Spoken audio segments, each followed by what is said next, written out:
Dari 10 orang kaya di Indonesia, hanya satu umat Islam. Satu Islam, hanya Khairul Tanjung.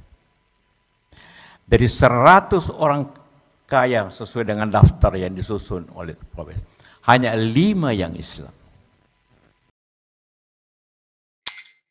Anak-anakku, 200 tahun kapitalis imperialis menguasai dunia. Sekarang di stop oleh tampilnya Cina menguasai semua negara kapitalis. Orang Amerika tidak bisa hidup tanpa produk Cina yang murah tapi berkualitas. Orang Eropa juga seperti itu. Orang Arab juga seperti itu. Dari mana ini semua? Pendidikan yang tepat.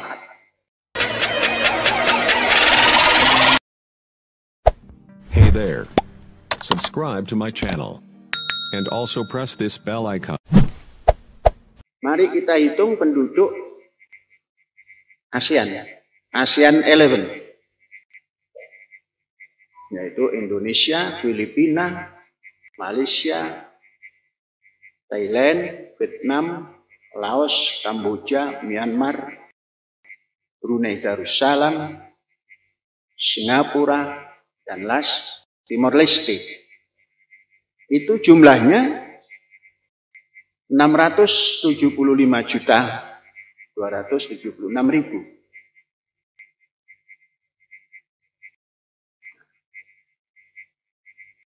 Itu separuh dari penduduk China. Separuh juga dari penduduk India. Tapi lebih besar dari penduduk Eropa. Lebih besar dari penduduk Rusia. Lebih besar dari penduduk Amerika Serikat dan Amerika Latin. Nah, luar biasa. Kita ASEAN 11 itu 675, Amerika 350-an lebih sedikit, Eropa tidak lebih daripada 500, Rusia juga sedikit, Afrika dikumpulkan semua, mungkin kita separuhnya ASEAN 11 ini. Sekarang dari ASEAN 11 yang duduk di depan saya ini berapa persennya? 633 person. Katakanlah dibagi 633 juta. Maka yang dihadapi oleh Syekh ini adalah 0,01%. Bukan jumlah yang sedikit. Ini bisa menggemparkan dunia. Kalau memiliki tenaga yang full, mahir. Sekarang baru setengah mahir. Nah, itu pembukaan dari cerita dunia ya. Anak-anakku sekalian, Indonesia, Malaysia, Thailand tidak pernah dijajah, Vietnam, Kamboja, Myanmar, Laos, Brunei Darussalam, Timor Leste, itu semua yang negara pernah dijajah. Dan kemerdekaannya yang tertua merdeka adalah Indonesia. Baru menyusul yang lain-lain.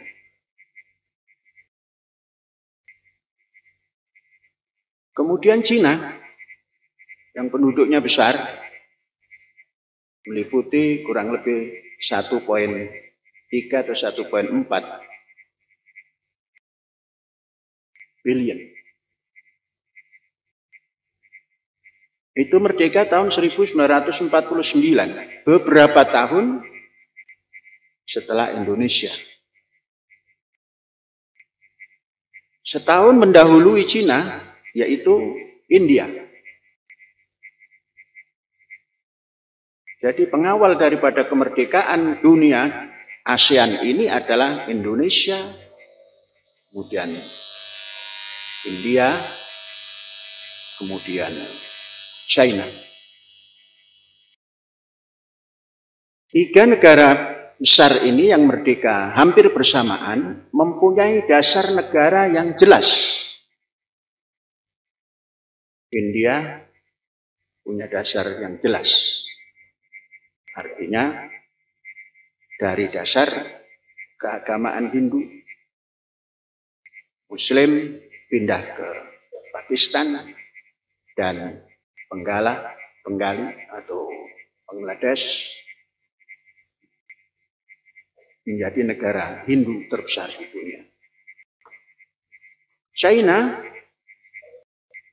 menjadi negara besar yang berpenduduk, memiliki dasar yang bisa menyatukan negaranya, yaitu dasar leluhur, termasuk ditambah dengan komunisme. Indonesia memiliki dasar yang disebut orang Pancasila, nilai-nilai dasar Indonesia. Ini bersaing dalam kehidupan setelah merdeka. Anak-anakku, Cina yang sekarang menjadi raksasa dunia dalam segala bidang, pada tahun 1970 masih sangat miskin. Pendapatan per kapitanya masih antara 100 sampai 150. Indonesia sudah lebih daripada itu. India mirip-mirip dengan Indonesia. Kemudian masuk satu dekad lagi, 1980, China masih lemah. Ditinjau dari sisi pendapatan per kapitanya. Masih bisa dicirikan kalau orang masuk hotel, yang isi hotel itu biasanya 3, paling banyak. Ini satu rombongan ada 5, minta tambahan bed. Yang penting dalam satu kamar. Dan tasnya pun bukan tas ecolak. Dulu yang tahun 80-an itu sudah ecolak namanya. Tasnya masih tas kresek. Kemudian mau makan masih dihitung. Terus berapa ini kalau makan?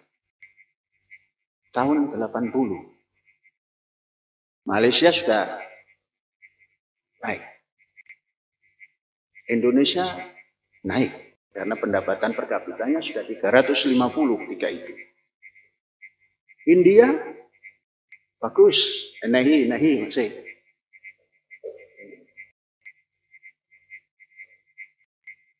Apa? Karena Indonesia yang dikuasai oleh India pada tahun 80-an adalah tekstil. Tekstil Cina belum masuk karena memang belum memiliki sesuatu yang bisa diekspor banyak. Kalau ingin bahan ini coat, itu masuk ke pasar baru, mendapatkan bahan yang bagus. Siapa bilang yang mengadakan? India.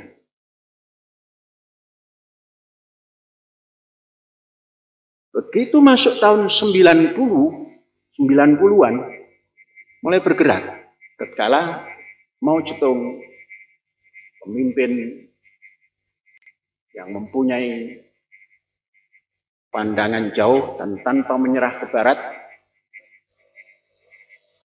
membangun dengan lompatan katak,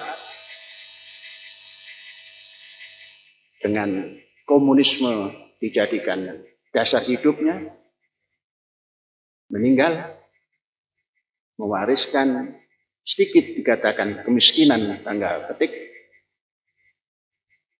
digantilah oleh tokoh baru, Deng Xiaoping, membuka wacana. India juga seperti itu, dibuka wacana. Apa wacana yang dibuka? Memberikan kebebasan pendidikan. Deng Xiaoping membuat pendidikan. Jangan ada pendidikan yang irasional. Bagaimana caranya pendidikan ini dipelajari dan dipraktekkan. India juga seperti itu. Maka gerakan kemajuan dirasakan oleh masyarakat Cina. Tandanya adalah semua produk Cina dan India melanglang buana ke seluruh dunia. Membanjiri. Itu sejak tahun 90-an. Dibukalah pendidikan yang direct. Kalau kita pendidikan kelas dewasa. Tapi kalau kelas dewasa itu ngejar apa itu? Ngejar paket A. Kalau di Cina, kelas dewasa adalah mengejar kemampuan menjalankan teknologi mutakhir. Buta huruf. Petani yang buta huruf. Semua diajak ke pabrik. Menjalankan mesin-mesin yang berteknologi tinggi. Bagaimana caranya? Kalau akan mengoperasionalkan 1000 mesin, didatangkanlah 10.000 orang petani buta huruf. 1000 orang bergantian menusuk huruf A. Nanti untuk apa ini? Ini saja. Tekan. Maka menyala. Oh, kalau ini ditekan, menyala. Yang satu menekan sampingnya, katakan B. Tup. Oh, setelah ditekan B, bergerak. Sampai Z, yang bagian Z mungut produk. 1 bulan. Maka dia hafal huruf A dan apa yang dikerjakan. Sampai 1 semester, dia tahu A sampai Z dan apa produk yang dijadikan. Itu pendidikan yang seperti itu, namanya kejuruan. Juru itu ya ahli. Juru terap. Juru tulis. Dan sebagainya. Maka Cina menjadi negara yang mampu memproduksi sesuatu dengan banyak dan dengan harga yang sangat murah.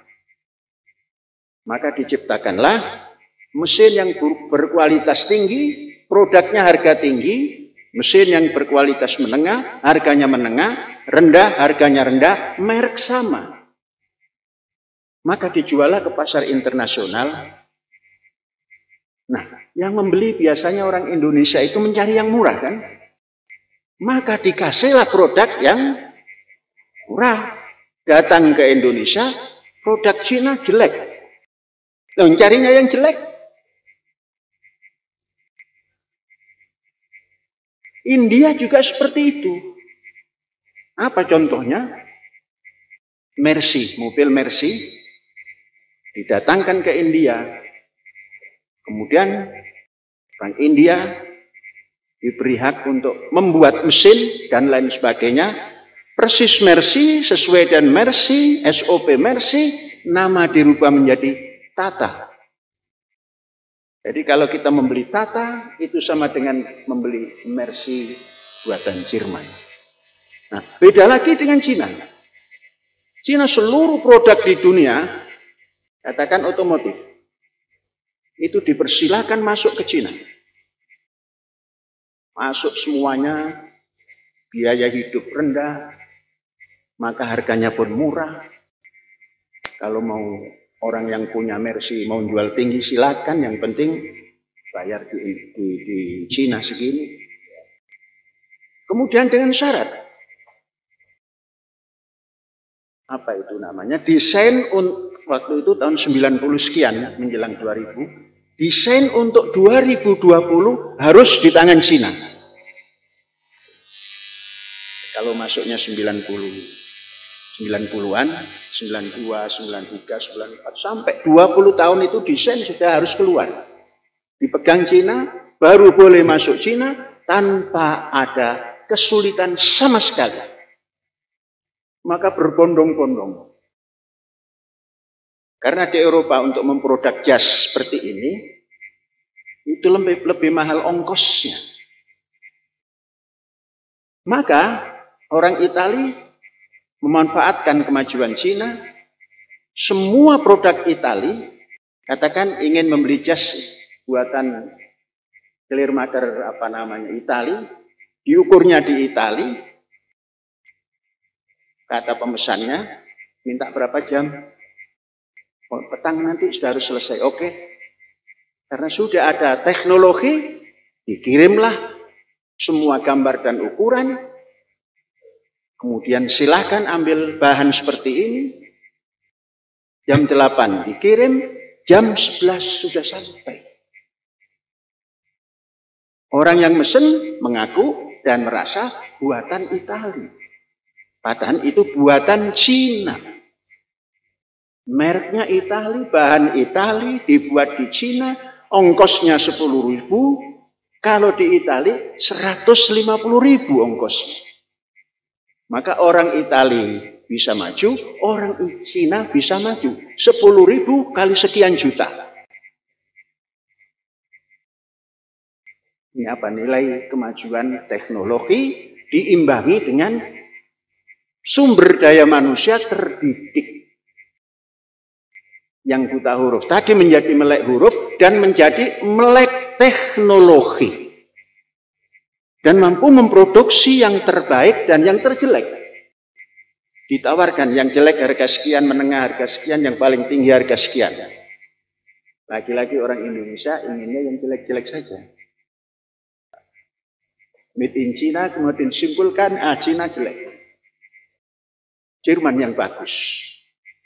Padahal semua peralatan mesin untuk membuat mobil dan lain-lain, bajanya, pabrik baja Jerman tatkala mau bangkrut diambil oleh Cina, dibeli oleh Cina, sampai tanahnya pun dibawa pulang ke negeri Cina. Berapapun ongkos dan biayanya. Akhirnya Cina memiliki kemampuan untuk membuat plat baja setipis apapun dan kuat untuk plat mobil. Itu contoh. Ternyata pendidikan. Dan pendidikannya tidak harus duduk di kelas. Tadi duduknya di gedung pabrik apa. Si fulan kalau ditanya kerjanya ini, ditanya, oh saya nggak tahu. Yang penting ini. Satu semester semua A, B, C, D sampai Z tahu. Akhirnya bagaimana memperbaiki mesin yang ada. Semua bisa. Loh, bayangkan dengan kita di Al-Zaitun. Memperbaiki mobil saja nggak bisa. Padahal sudah 24 tahun. Servis mobil saja nggak bisa. Padahal 24 tahun. Servis mobil ke tempat pinggir jalan itu. Yang namanya apa itu? Kalau patrol masih kota. Hargolis masih kota. Mekar Jaya pinggir. Jauh lebih bagus peralatan yang ada di kita. Namun mental beda. Maka Syekh merubah itu. Gak ada yang terlambat. 24 tahun rombak. Pendidikan tidak hanya duduk di kelas. Tapi pendidikan sesekali di kelas. Banyak kali di luar. Inilah sekolah menengah kejuruan.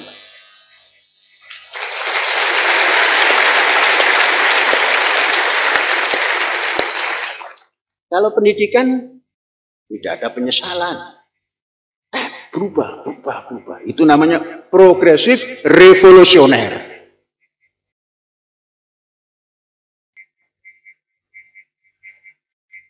Anak-anakku, sekarang Cina.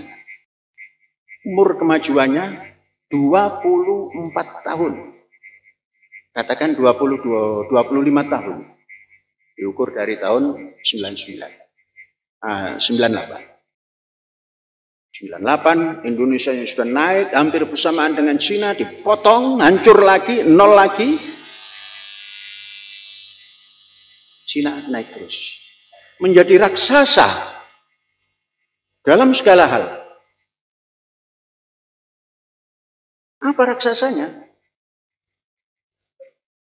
Raksasa yang newcomer ini. Raksasa pendatang baru itu mesti kuat kan? Daripada raksasa tua. Apa raksasa tua? Kaum kapitalis Eropa itu hidup ratusan tahun kaya. Kapitalis Amerika ratusan tahun kaya. Dan tua. Letih. Disalib oleh komunis yang berpaham jangan pilih kucing untuk menangkap tikus.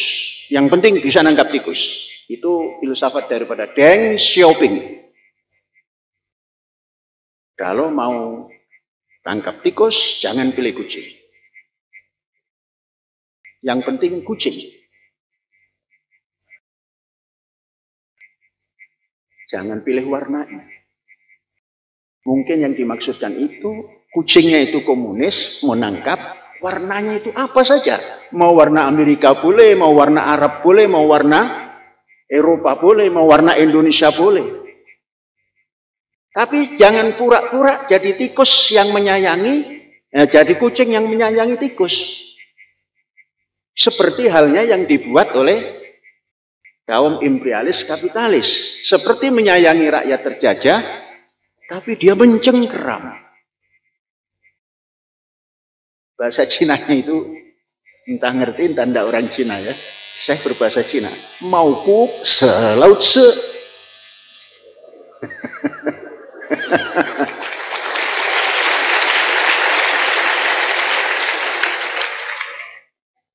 Nanti kalau ada orang Cina, saya nggak ngerti ya nggak apa-apa. Ini saya mau berbahasa Cina.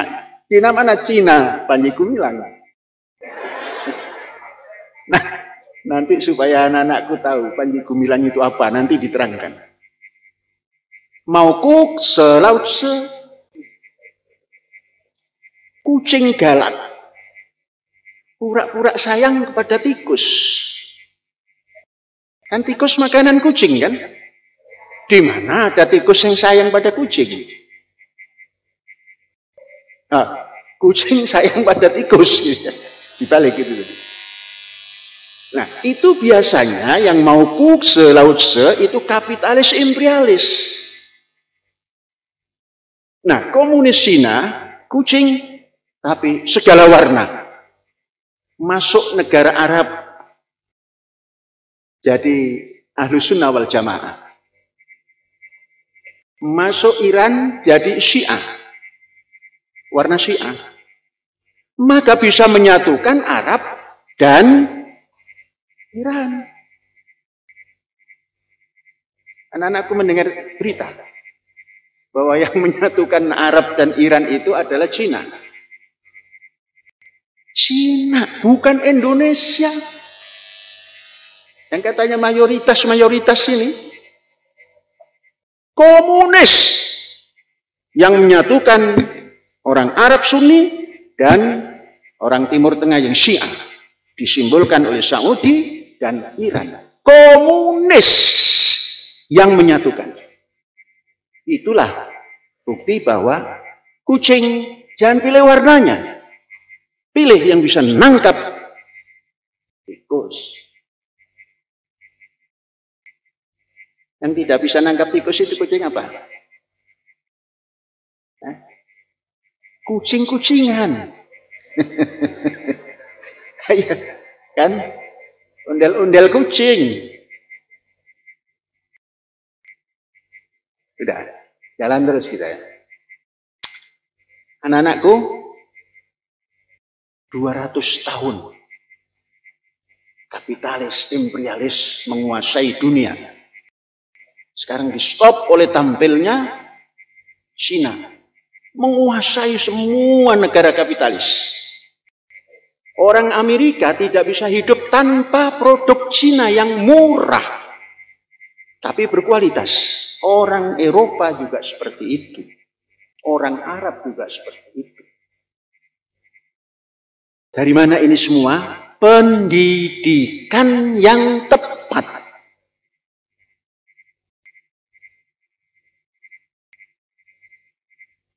Saya mau cerita. Sepekan yang lalu, saya dikunjungi oleh produsen dari Cina yang saya mengimpor barangnya.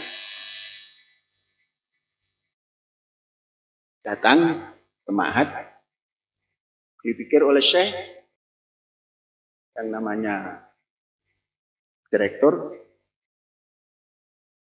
itu ya paling tidak umur 40-an ya. Dan badannya besar, perutnya gendut. Pikiran saya gitu. Tahu-tahu yang datang sangat muda, energik, macho. Nah, apa itu macho? Saya nggak tahu itu. Saya nggak tahu, ikut-ikutan saja. FOMO namanya. Saya FOMO, bahasa FOMO. Ikut-ikutan, macho. Beda dengan tahun 70-an dan sampai 80-an. Bawa tas kresek, terus bentuknya lain. Satu kamar itu, satu kamar hotel cari yang paling murah diisi 5 orang. Datang sendiri. Saya tanya, siapa nama? Nama modern atau nama tradisional? Nama modernnya Iwan apa siapa? James. Nama saya James. James siapa? James saja, James Lee. Nama tradisionalnya Xiong Xiaoxa.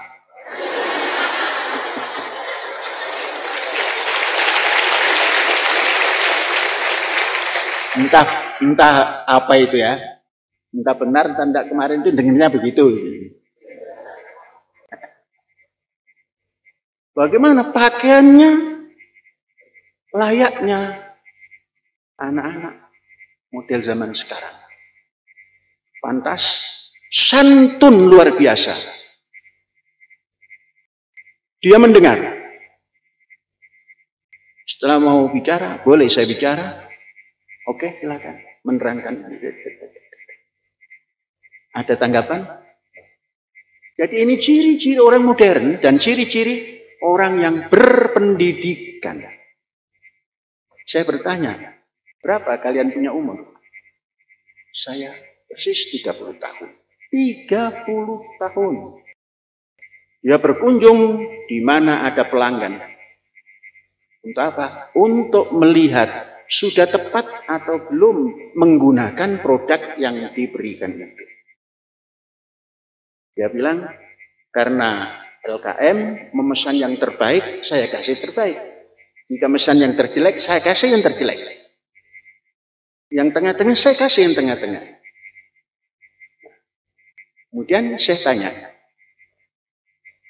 nah ini kelemahan Indonesia ya. Termasuk saya masih lemah. Apa agamamu? Agama kok ditanya itu? Padahal saya menganjurkan jangan pernah tanya agama, tapi pingin saja karena ini orang Cina ya. Padahal itu kurang bagus dalam pergaulan. Nah, saya mengatakan itu kurang bagus, tapi saya terpaksa bertanya karena akan meneliti. Buddha? No. Hindu? No. Kristen? No. Terus apa? Saya komunis. Saya komunis. Dengan santun. Kalau kita membayangkan komunis di Indonesia itu tidak ada yang santun dulu. Kasar. Termasuk kita-kita yang muslim juga kasar-kasar.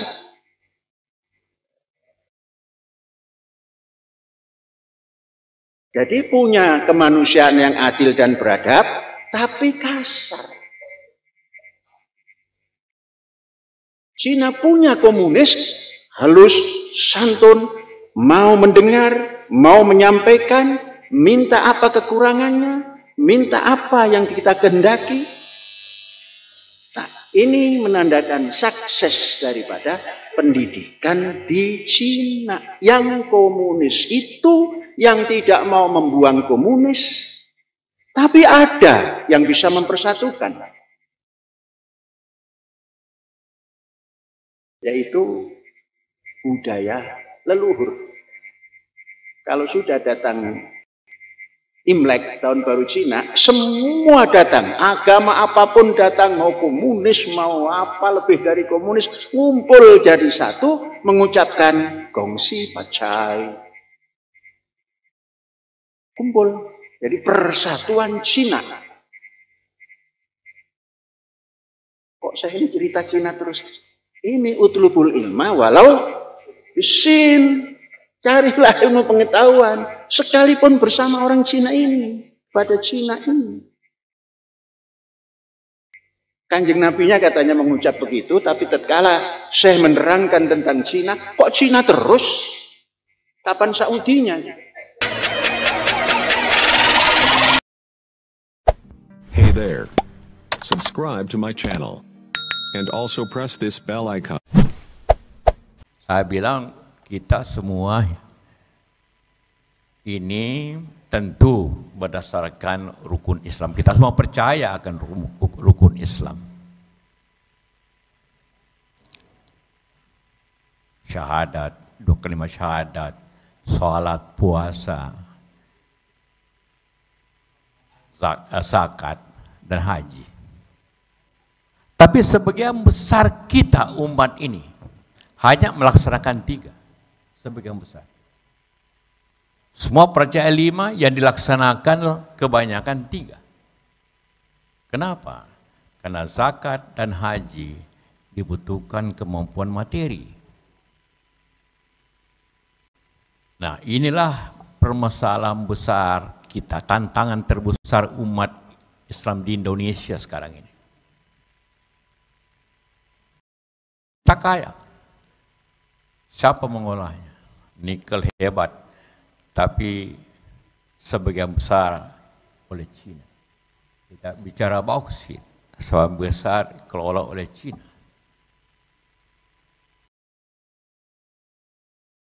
Dari 10 orang kaya di Indonesia, hanya 1 umat Islam, 1 Islam, hanya Khairul Tanjung.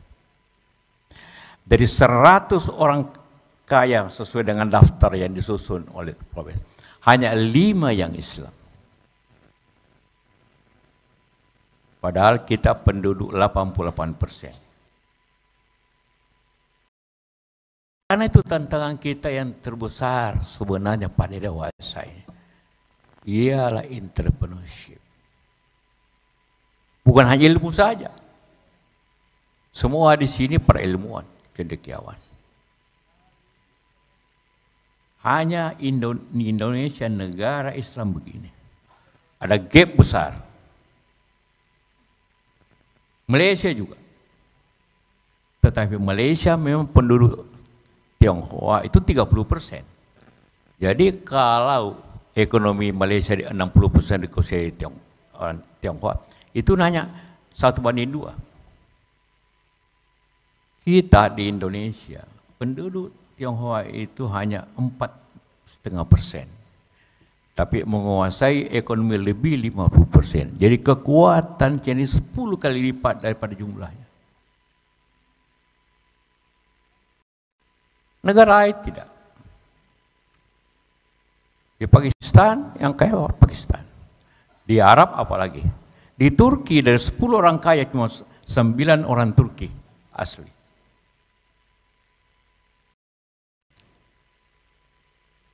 Tentu sahabat-sahabat kita itu penting kalau dia bayar pajak, dia pekerjakan orang. Tapi tantangan terbesarnya ada di kita. Mereka tidak salah. Yang salah, yang kurang kita. Padahal doa kita tiap hari selalu Rabbana atina fid dunya hasanah wa fil akhirati hasanah. Jadi kita berdoa semuanya untuk kebaikan dunia. Kemudian baru akhirat. Bukan akhirat dulu. Karena itulah maka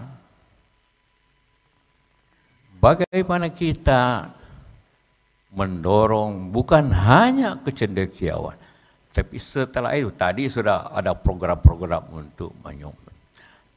Tapi bagaimana kita inovasi dan spirit kewirausahaan. Betul bahwa kita tidak percaya diri sebenarnya. Di Sulawesi Tengah hampir semua yang kerja orang Tionghoa. Kita pikir, saya lihatnya, ini teknologi tidak terlalu sulit.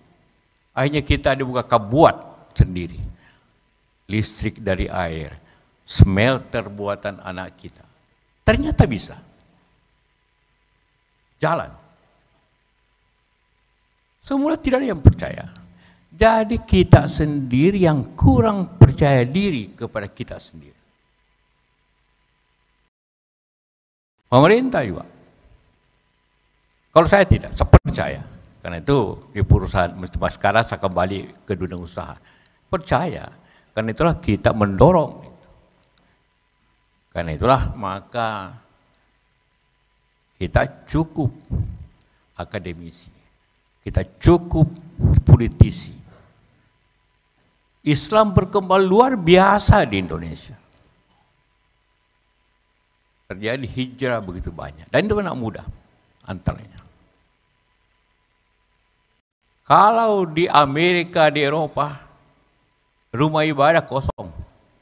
Gereja-gereja kosong. Ada survei di Amerika. 20 tahun lalu di Amerika 90% orang mengaku Kristen. Sekarang turun jadi 60. Diperkirakan 20 tahun lalu sisa 30%. 30%. Turun. Gereja dijual. Di Eropa dan di Amerika.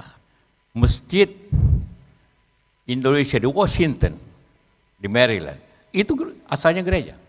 Dan banyak lagi. Kita di Indonesia jangan dijual itu masjid. Ditukar aja di masjid, orang marah semuanya. Ada yang ganggu masjid, kita berkelahi semuanya. Di sana dijual biasa saja. Coba ada yang jual masjid di sini. Yang pertama tentu protes DMI yang protes. Tapi semua orang akan marah. Di Asia ini kita bangun terus masjid. Kemajuan di mana-mana. Di Jakarta saja ada 6.000 masjid. Tiap maghrib, asar itu, subuh itu azan bertabrakan di mana-mana. Riuh rendah. Kita di DMI mencoba menyatukan azan itu, tapi belum bisa jadi. Artinya lah sekali lagi, yang kita butuhkan hari ini semangat entrepreneurship dengan ilmu dan inovasi. Itu yang sangat prioritas. Bukan politis yang banyak. Yang bahaya sekarang. Zaman dulu, saya kasih contoh di Makassar. Kira-kira ada 60-70 pengusaha hebat pada tahun 50-an, termasuk bapak saya. Cuma tamatan SD, paling tinggi SMP. Sekarang makin banyak sarjana, semangat itu makin turun. Kemarin saya kumpulin rektor-rektor di Makassar. Kenapa ini terjadi? Makin tinggi sekolah, makin turun semangatnya. Di Padang juga sebegitu. Sumatera Barat juga begitu. Dulu mereka sekolah sederhana, tapi jadi entrepreneur. Sekarang pada sekolah, turun itu, semangat itu. Tapi itu juga karena politik juga pengaruhnya. Kenapa Pak Mahfud? Karena threshold 20% mau jadi anggota DPR, jadi gubernur DPR. Maka tentu ada biayanya. Ya. Jadi gubernur penuh lagi kampanye. Perlu sponsor. Dan sponsor itu banyak teman-teman kita. Kalau yang pengusaha-pengusaha sana kena kecil, tidak main, tidak bisa sponsor.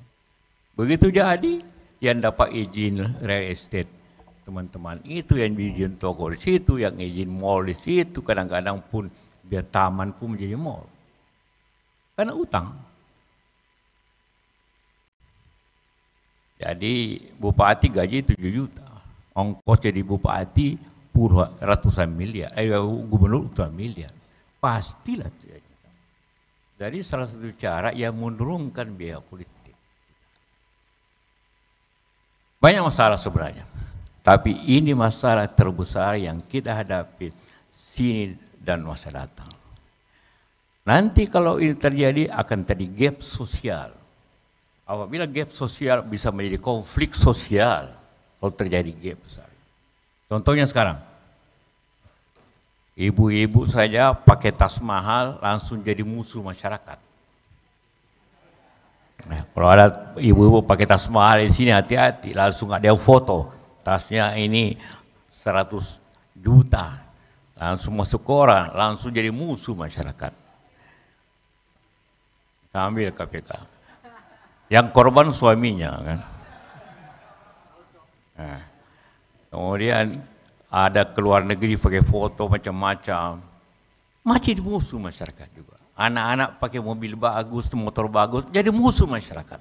Itu awal daripada suatu gap sosial yang bisa menjadi konflik sosial apabila ini berlanjut. Nah, kalau kita Ijmiat atau organisasi Islam kita semua, NU Muhammadiyah, tidak mendorong masyarakatnya sebagai kehidupan Rasulullah,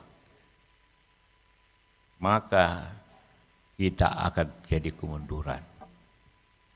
Dan kemunduran itu akan menjadi gap yang besar. Tunjuk saja, lihat aja Jalan Sudirman ke Tamrin. Tinggal berapa gedung yang dimiliki bumi atau umat Islam? Tidak kurang dari 5. Yang lainnya siapa yang punya? Di samping pemerintah punya. Juga temu sakit. Tidak, mereka tidak salah. Mereka berusaha betul. Karena itu tadi sore kita rapat dengan remaja masjid dan juga remaja Tionghoa. Kita putuskan bahwa bikin kerjasama antara remaja masjid dengan remaja Tionghoa untuk tiap bulan berdiskusi tentang bisnis. Biar dasarnya sederhana. Utmul ilmu walau bisin. Tuntulah ilmu sampai ke Cina. Tak usah ke Cina sekarang, banyak orang Cina di sini. Lebih murah. Nah, kita jangan bermusuhan, tapi bekerja sama. Karena itu teorinya, daripada tidak bisa bersaing, maka kerjasama. Mari untuk ada suatu transfer daripada spirit entrepreneurship. Kewirausahaan. Inilah tantangan hari ini. Kalau Bapak pergi di Menteng, rumah saya Jalan Lembang. Dulu di situ kira-kira 70% masih pribumi di situ. Sekarang terbalik. Kira-kira yang Islam, yang orang Melayu sisa 20%. Karena itu pejabat meninggal, bagi warisan, tidak bisa rumah dibagi, maka dijual semua. Habis. Rumahnya Ibu Mega Tengku Umar, sisa 3 di situ. Inilah tantangan sebenarnya yang perlu kita kerjakan secara bersama. Mari kita dengan Ijmi mempunyai garis ilmu pengetahuan, ilmu menjadi teknologi, menjadi inovasi, kemudian muncul entrepreneurship. Karena walaupun ada inovasi tanpa entrepreneurnya tidak bisa menjadi industri. Tidak bisa. kemudian menjadi industri dan mempunyai hal-hal kemakmuran. Itu tantangan yang kita real hadapi hari ini dan akan datang. Kalau tidak ada gap terlalu besar, akan timbul konflik sosial yang berbahaya. Jangan terjadi.